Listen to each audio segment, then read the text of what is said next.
still can't believe after all these years, nobody else has been able to do this.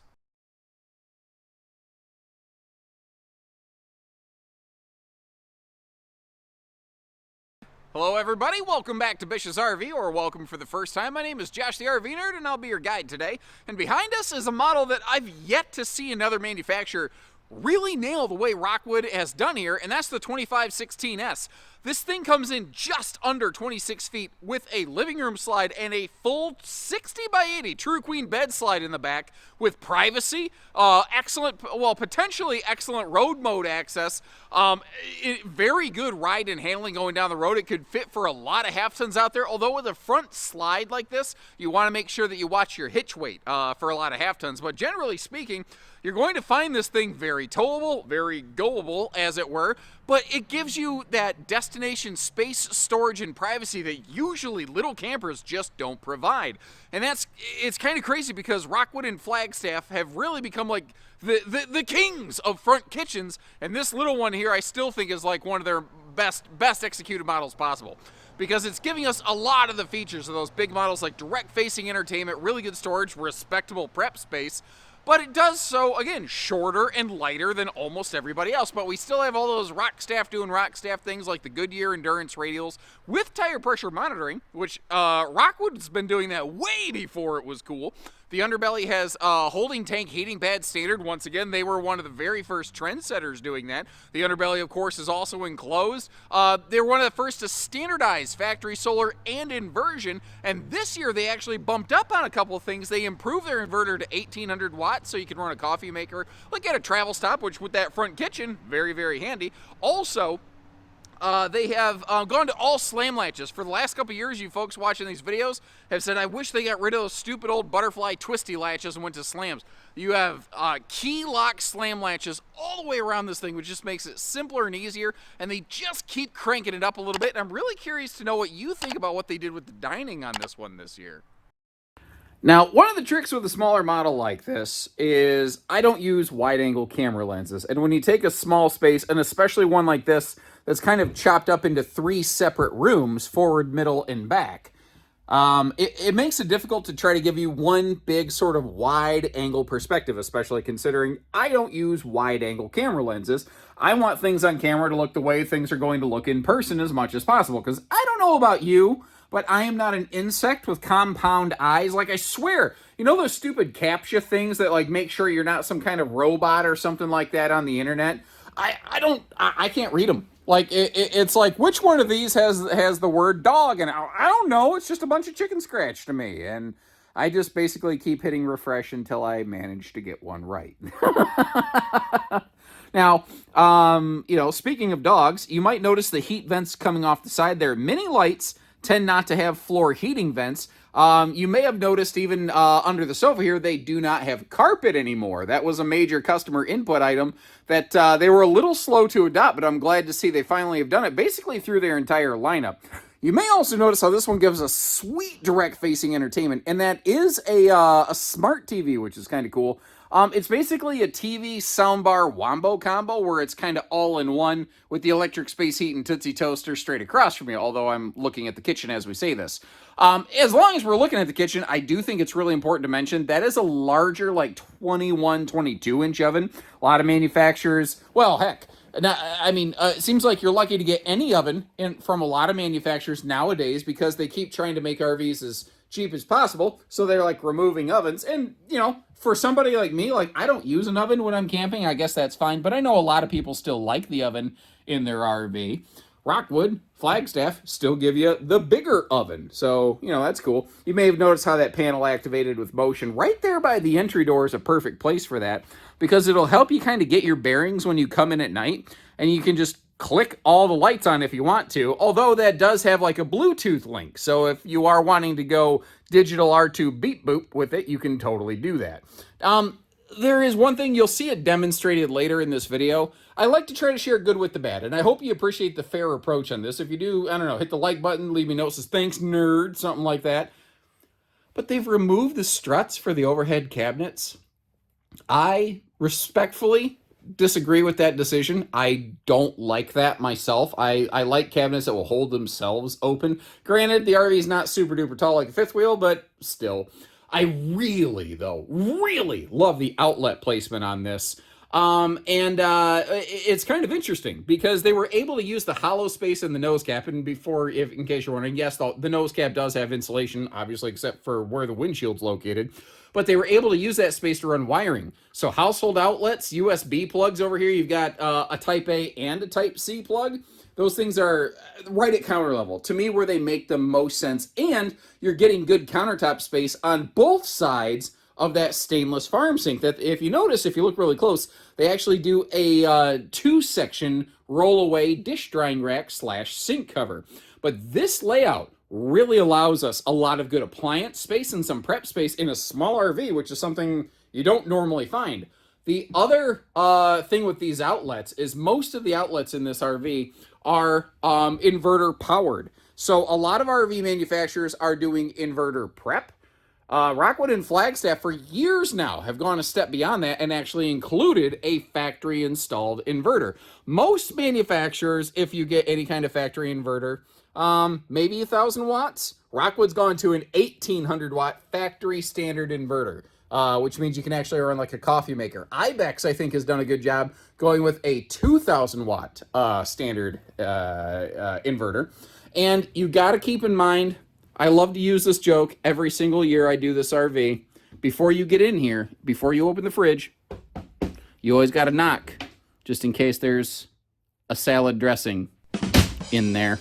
And you might have noticed from our little floor plan in a flash, that's the magic opens from both directions door, which is funny because the first time I saw this model, I asked the question, do you think that refrigerator door opens the wrong way? And most people said no, it was fine, but now it doesn't matter. Now it opens any way you want. It's like Burger King. You can have it your way, or it's like Fleetwood Mac. You can go your own way. You know, it seems to me that McDonald's may have missed an opportunity by partnering with Fleetwood Mac, because I feel like Big Mac, Fleetwood Mac, like there's something there, right? They could have done something, but something tells me it's also a little late now. Now, this is interesting. They've changed their sofas this year. It's still a theater seat, but last year it was a little bit wider. But what they did here is, instead of a free-floating table that frankly was really hard to stow away and dig out from behind the sofa, they've gone with a set of lagoon mounts so that you can have a individual tabletop swing out from either side of it. Now, they're fully removable, and what I love is how heavily reinforced they are into the RV. And they don't swing completely directly in front of you. You could get it closer to you than I have demonstrated here. I just want to kind of swing it around a little bit. But I think it's good enough. I think it's good enough if you're going to do a little bit of laptop warrior action. If you want to set a dinner plate on it, have a drink in your cup holder, you can do that. And just in case you're curious, if you are like our regular viewer, Mr. Richard Vale, and you like cuddle compliance, and you want to get those stupid population controlling armrests out from between you and your partner, you can do that. Or if you prefer a little bit of population control, well, you can do that too. I think Prince had a song about that. It was like, "Wow, population control." That may not have been the actual lyrics. I'm not sure. Don't Google that. Anyway. Right now, if you know, you know. Air conditioner. 15,000 BTU, standard on these. No need to upgrade. Now, this is a member of the Mini Lite series, which tops out like this one at 25 feet, 11 inches. They don't go anything past that in this series. These are all exclusively 30 amp and only single air conditioner. If you do want kind of a front kitchen with dual air, that is available. That's called the Ultralight, the big brother of this, 2608BS. And that will actually give you a full dining and sofa super slide combo. Now, campsite window coverage is not amazing because you do have this pantry here, and kind of hidden behind that is actually part of the bathroom. The shower actually hides behind the entertainment center, as you're going to see. Although both entry doors, you'll see this in the bedroom as well, do have the privacy shades integrated right into the door. Now, you have to open the door, close the screen, adjust it, and then close the whole thing again. but it's really not the end of the world. At least it's, it's better than nothing, potentially here.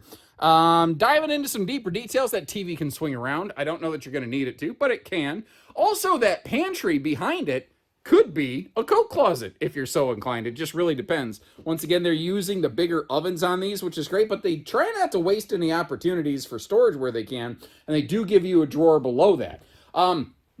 If you do use that, what I said could be a pantry, could be a coat closet as a coat closet, the good news, you still have a dedicated pantry built in between the refrigerator and the kitchen countertop, so you don't really lose anything there. Maybe the front kitchen loses a little bit of potential symmetry, but I'll take the storage over symmetry 10 times out of 10. And that is one of those little bit bigger, like 10 plus cubic foot 12 volt DC compressor fridges. So that is something that for an RV this size, they basically put the biggest fridge in it they could. But did you notice how the refrigerator sticks out of the slide a little bit? That is done by intention. Because they didn't push the refrigerator back so that if you walk up to the fridge, you're not going to absolutely knock yourself out on the slide fascia over here. You never have to duck to get in or out of anything in this kitchen. You can just use it like normal, which I think was a really good, smart decision that they applied here. Working our way back around, I think we've pretty much covered the living room space. I do believe it's high time that we kick it back there in the rear half of the RV, the aft, if you will, and hopefully the YouTube auto captions, didn't get me censored on that one. And this is an area back here where they did the best they could with the space they had available. You have to remember, to try to squish the RV down as much as they did, they had to get creative in a couple ways, and we're going to talk more about that in a few minutes. But first of all, let's give them a hand the fact that from the factory, they're using the Fajita Friday fume fighting fart fan instead of the dollar store 4-inch fart fan variety. Just vastly superior airflow, I think where you really want it the most. Now, the first thing they did to help keep the length in check on this one and to keep it under 26 feet tip to tail, they had to go with a radius shower, because they had to find a way to kind of just squish it over here into the corner. Radius showers are not everybody's favorite, because basically they can be a little bit limiting in elbow room. Like, for instance, if I hop myself in there, I'm a little over 6 foot myself. With my boots on, I can stand in that thing thanks to that mini barreled ceiling. Like, I'm going to back up here a little bit to kind of showcase this. You see this piece of trim here in the bedroom? And remember how I said I don't use fisheye lenses? You notice how that piece of trim actually grows in the middle? They do have a mini barreled ceiling here in these. And it's not much because the sidewalls are still 6.5 foot tall like a normal camper. But it's enough. It opens it up just enough, I think. But they've done a couple other neat little things in here. Like if I get this out of the way, first of all, apologies for the Kool-Aid Man crime scene with the pink antifreeze all over the place. Obviously, we'll get that cleaned up before you take her home, but you can see the shower miser system right here. I call that the Maxwell House water management system. It'll keep your fresh tank good till the last drop when you're boondocking. And then just the little details, like including the handy little shower caddy right there. Those extra little details that they apply to these. And I can't remember, maybe it was like this last year. Was it a double vanity like this last year, or was it a single? I can't remember. Regardless, though, if I crack that open a little bit and you take a look, there's a lot of Lipitorage storage in there. You could call it galorage Lipitorage storage. Not to mention, neat little spot for a little bathroom wastebasket under the counter. But notice, too, how they also have a little indirect accent light down there for a little bit of nighttime kind of traffic controller lighting. Now, this in the kitchen, it's all solid surface. That's a sealed edge thermofoil counter, but still, they've given you not a basic T-molded countertop. I also want to back up here. You see that little black nub sticking up off the floor?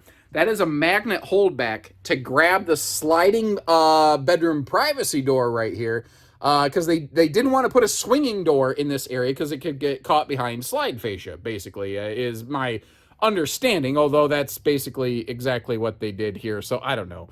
By the way, just because we're not going to see it when we turn around the other direction, some household outlets over there beside the bed. But first, we got to finish up the bathroom. Looking down here, you do have a porcelain bowl on that foot flush stool, and that is fantastically fluffy friendly right there. They've got a lot of nice space, not to mention really good linen space going on right behind it. That is actually something I think Rockwood has been doing better than almost anyone else in the industry for years. If you look back at old Rockwood videos I've recorded, even very old used Rockwood videos that I used to have a chance to record, you will see that they were always excellent about including extra storage in their bathrooms wherever they possibly could. Now this is it's a full 3-foot deep slide on this little camper right here, and that opens up a lot of bedroom space so that like you can actually wake up in the morning, you can grab clothes, and you can get dressed here in the privacy of your bedroom before you go gallivanting around with your naked backside through the rest of the RV, yes, sir. Well, maybe no, sir. I guess it just all sort of depends. And again, still including the same privacy shade here in the bedroom. Now, my guess, I'm going to guess, I would probably leave that thing shut the whole time. But what would you do with that? I'm kind of curious, you know. Different people have different preferences there. The big wardrobe, I'll get that open for you in a second, but that's one of the other cool things. A lot of times when you get a bed slide, the wall next to the bed, like the rear wall in this case, is usually fully occupied by this giant closet, which is cool, but it also adds like 2.5 feet to the RV, which adds a lot of weight and a lot of cost very quickly. And this one doesn't have that. Instead, what they did is they built the closet across from a 60 by 80 True Queen bed. And I've never seen another manufacturer pull something off quite like this. And I'm very impressed with how they've been able to do this. And it must be very hard because, again, no one else has done it despite this model being popular. Now, taking a look around here, you will notice under the bed a welded aluminum cage work.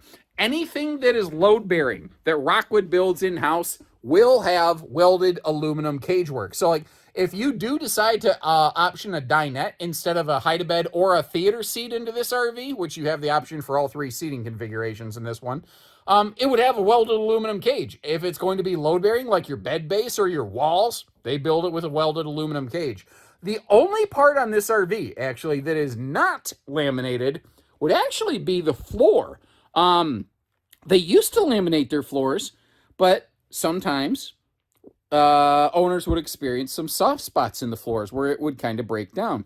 So they still have a welded aluminum cage floor, but now they have a 5/8 tongue and groove plywood floor decking like a big heavy luxury fifth wheel. So they don't have that problem anymore.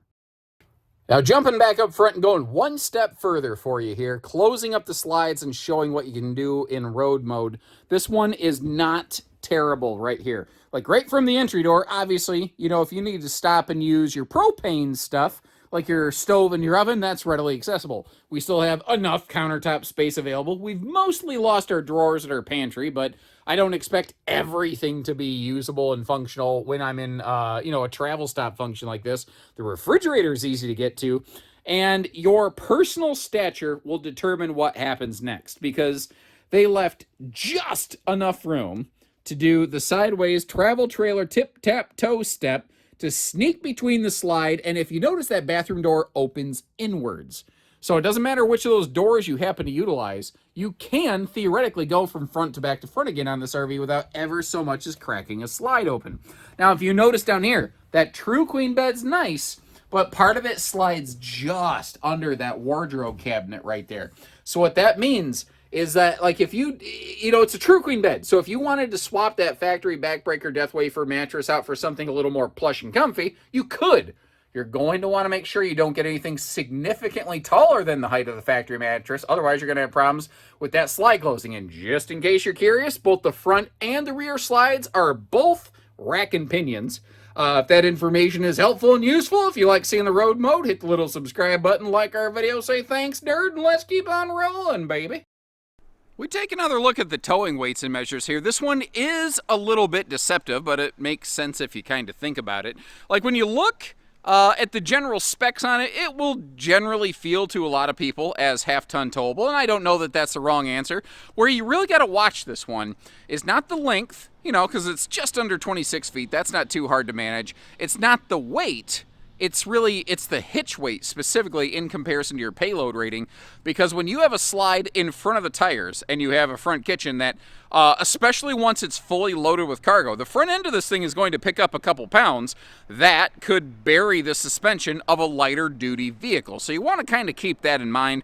I do think, though, that most tow package late model half tons are probably going to find this one capable, but you always want to check that individually. Now, some interesting rock staff doing rock staff things. Power tongue jack, everybody and their brother does that, but 30-pound propane tanks, that is not as common. A lot of brands do use 20s, and there's nothing wrong with 20s. They're certainly easier to exchange on a Sunday if you happen to run out of propane. But with 30-pound tanks, it's a little harder to run out. And if you're going to do any level of kind of, like spring and fall camping, a little bit of cold camping, having the extra propane on board so you can chug-a-lug that furnace a little bit longer, well, that's also not terrible. Where I really give them credit, though, is the awning on this thing. The awning on this is bigger than a 35-foot fifth wheel than I went through earlier today. Well, maybe not earlier today to you in YouTube land, but earlier today, me chronologically standing here, earlier today I went through a fifth wheel that had a smaller awning than this. Also, notice their consistency. They tend to just do one thing and they try to do it the same way every time. And that consistency and repetition really does help them in a lot of ways.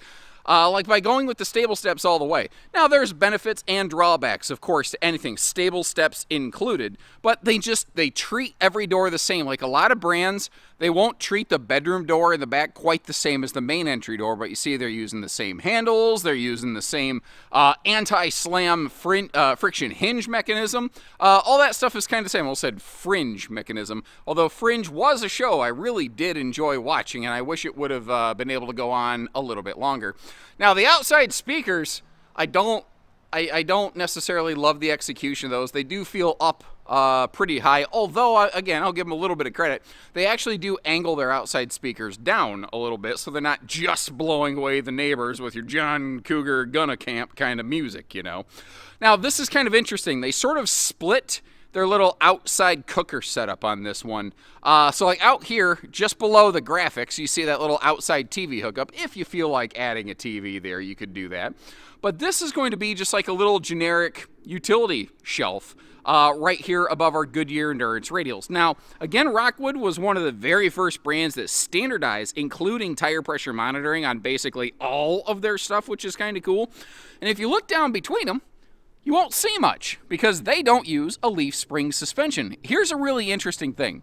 They basically share a suspension system with Airstream, but the really interesting part of that is they didn't adopt Airstream suspension, actually quite the opposite. Airstream adopted Rockwood's suspension because for tone and go and highway use, it is one of the best riding, best handling systems you're going to find out there. And it's a system that, frankly, is fairly uncommon. It's not a truly independent wheel system. I have incorrectly described it as that in the past a few times, and I've tried to correct myself since. But it's a torsion axle and torsion suspension system. And without getting into a lot of the scientific details, long story short, what it's going to do is, like, when you're going around those curly Q kind of exits that, a lot of highways have, a lot of trailers, a lot of RVs, they're trying to pull you actually off the road. The trailer's leaning off the road. This trailer will attempt to do the opposite. It will attempt to keep itself flat. That's basically what that suspension's going to do for you. Now, you might have noticed that yellow thing sticking down. That is the propane cooker hooker. It is not technically a propanus. The gas is not coming out the backside of the RV, but it is awful darn close. On the back here, you have two things. You have a rear bumper and a receiver hitch instead of or. They like to give you a little bit of both, and that's a 300-pound rated. So if you actually want to add accessories, or some people like to carry an extra spare tire plus a bike rack or something, well, this is something that allows you to do that. But be real careful. You go adding tons and tons of weight to the back of this thing, you can actually very quickly negatively affect your towing adventure. So kind of keep that in mind. Now, again, they've gone away from all the twist latches, and they've gone to slam latches all the way through here, which is just easier, for getting in and out. But as I got in here under the rear bed area and looked at the storage, I noticed something. And again, it's just those details. You see how they've got those black discs, those magnet holdbacks for your jack crank? Now, this has power stabilizers optioned onto it as we're seeing it today, but manual jacks are actually still the standard on these. Now, something else I noticed, remember that little outside tray table that hooked to the side of the camper? It actually is designed to magnet hold in place on the side of the underbed storage area over here, which I think is very cool because that means that it's not eating into any of your available storage area, which is really important. Because one of the downsides of a lot of front kitchen RVs, and this is absolutely an example of this, is that when you have a front kitchen, you very often lose your front pass-through compartment, partially or totally. And in this case, you lost it totally. So that storage under the bed is very important because that is 100%, well, actually, no, it's not. It's most of your outside storage because we're getting ready to look at another one. Here's the trick, though. We're parked a little bit close to this trailer beside us. The good news is, with the help of a little bit of movie magic, Alakazam, we can see what I like to call the endoscopy storage door right there. So that is bonus storage space behind the refrigerator. They didn't push the refrigerator back so you didn't cold cock yourself against a slide fascia every time you tried to get to the fridge. They surface mounted it, which meant they had like a good 6-8 inches behind it. So instead of wasting it, they actually did something with it. Now, if you notice here, they use 2 different windows on these, and these are standard. On the left, you have your tinted tilt-open frameless window. Very handy on a rainy day to maintain some airflow, but they don't open very far. That's where the slide side windows like this one come into play. They give you a lot better airflow, but on a rainy day, you're probably not going to use them. And as long as we're here between the slides, I actually really like the centralized hookup location on this one. Everything just kind of makes sense right here, all in one spot. Now, in case you're curious what's behind door number 3, basically, it's just an access point to your water pump for winterizing. Your black tank flush, all that kind of stuff is over here. This is actually a, hold on, get out of there. There we go. Hot, cold, outside utility shower, and it does come with its own utility hose that hooks up to that. I think it's just sitting in the refrigerator drawer from the factory, and naturally, I forgot to pull it out because, you know, I'm dumb. So, I mean, what do you think? Is this a step forward or a step back from the generation before? Like, you know, what they've done with the dining and the different sofa and things like that. Let me know if you think they're, you know, pushing ahead or falling back. I'm kind of curious. And in the meantime, I will leave you links in the video description to check pricing and availability. And I would say to check similar floor plans. But again, I've yet to see somebody else really nail something like this in this size. Now, if you start going up closer to 30 feet, there's some nice front kitchens. And they did just come out with a smaller GeoPro single axle that's basically like the baby version of this. So I'm going to leave you a couple links to those. A little bit bigger, a little bit smaller. But, you know, instead of Papa Bear and Baby Bear, this is the Mama Bear right here. And she's got a heart of gold, I tell you. I don't know why I felt the need to throw that in there, but it just seemed right. When you're ready, we're ready. And until next time, take care, stay safe, have fun, and happy camping, everyone. Heart of gold. Why? So stupid.